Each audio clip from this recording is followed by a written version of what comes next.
me to ask. Is there any evidence of waste management here? Waste management. It's a very nice way to ask that question. People are usually not that sensitive around it. I love it. We don't find evidence of plumbing in the sites, and it's not building up, of course. We know that there's going to be latrines outside of the homes, that people are going to be going towards. Also, on a cold winter day, you're a pottery culture. Sure chamber pot would have been the most logical way. But we don't find plumbing in the sites themselves. Yeah. All right, if you guys can hear me or come down a little bit closer, I do want to talk more about the architecture. The majority of what you're seeing here is original and intact.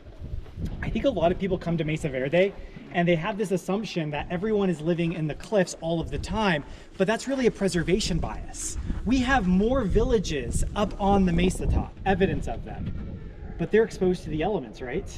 So they haven't stood the test of time. Here, the Pueblo builders built in these alcoves, and that has really protected them. So again, there's this illusion that everyone's living here, but it's just really a preservation bias. Do you guys see the wood coming out of the walls? Mm-hmm. That's original. That wood is over 900 years old. And we know that because you see the little white plugs. Mm-hmm. That's where an archaeologist has drilled into the wood. And archaeologists have pretty much sampled every single piece of wood in this site. See the beams up there? The beams denote two-story buildings, right? That's going to be the floor and the ceiling structure in multiple story units. So what you do is you pull out a core sample, and in that sample, what are you going to be looking at? What gives you the information? The rings. You can tell the age. So you guys probably know how this generally works. What happens to a tree ring when there's more water that year? It gets larger, right? The tree is growing faster, has a larger growth ring. So if there's less water, it means smaller ring. Remember that 40-year drought? 40 rings stacked really tight together. And we find that. Now, in order to get to the date, we need a little bit more information. There's actually a tree in this park up by the lodge. Anyone staying at the lodge? Yeah. Up towards the lodge, there's a juniper tree that's 1,300 years old. Wow. The juniper trees, they look really small, right? Doesn't mean that they're not old. Yeah. Does that have a marker? In fact, they're really old. No, that tree does not. It's somewhere in the backcountry there, though. So it's a really, really old tree. If you take a core sample, which we have from that tree, and you can core into them without damaging the tree, you pull out that sample, you count 1,000 rings back, and you're already to Pueblo time. Now you take samples from all of this wood, and you overlap the drought periods, and that creates a chronology going even further back. We can actually tell what year the tree was chopped down, each one of these beams. So this is called dendrochronology, and it was invented at the University of Arizona with wood from Mesa Verde and other southwestern sites.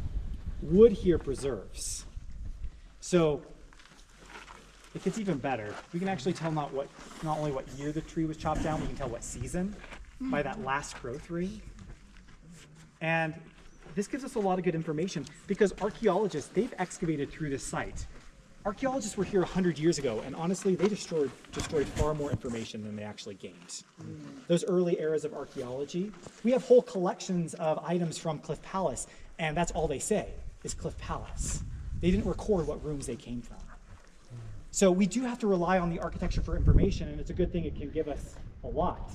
So we can tell what season the wood was chopped down, and it turns out most wood used to build cliff dwellings and other sites, the wood is being chopped down in the wintertime. All right, think about this. Like, what are your thoughts? Think like a builder. They're not busy farming. They're not busy farming. I bet you it's time allocation. I bet in the summertime, everyone in your community is up on the mesa tops. You're making sure that water is flowing to the right spots. You're really watching your fields. And in the wintertime, you have more time to be here. All of this architecture, sandstone architecture, each one of these blocks is handcrafted. And you want to get that block as rectangular as possible, because the more rectangular the block, the less mortar you have to use, which means the wall is going to be stronger. Look at those units up there. Look how rectangular those blocks are. I think this is another reason why you're building in winter. What does mortar require a lot? Water. Maybe you're going to be building in the late fall or early spring, times where you have more water on the landscape. There's other reasons too. It turns out that it's easier just to chop down a tree in the wintertime based on the tree's life cycle. Do you guys see the beams coming out? Notice how they're hafted, how they're cut. This is all this is with stone tools. you go out on the landscape with a stone axe, it's going to take a lot of work to chop down that juniper tree, because juniper is a really hard, rot-resistant wood. That's the reason why it's lasted so long. But that would take a lot of energy. So the architecture can really give us a lot of information, and dendrochronology, it helps us understand when all of this was built. That's how we know when people are living here, and that's how we know these sites are associated with some nature threats. So we think that this architecture might be related to those droughts. They're trying to troubleshoot some issues. They're changing, there's cultural changes that are happening in order to get by. So like, yeah? A question about the oval openings. I noticed them also on the particular trail. Are these man-made or are they nature-made? So all the holes in the rock, yeah, that's actually all natural. You look up top there, see all those holes? Yeah. So remember how the rock is holding water, and that water is moving down to the shale levels and then seeping out. But then what you have is the rock is becoming more saturated with water at those base layers. The longer the water is in the sandstone, there's a chemical reaction taking place. The water is starting to leach out the calcium carbonate. That's the glue that holds the sand particles together. So what you're seeing here, the rock is literally dissolving away. That's another formation of these alcoves. For a long time, geologists, they couldn't explain how this alcove was formed.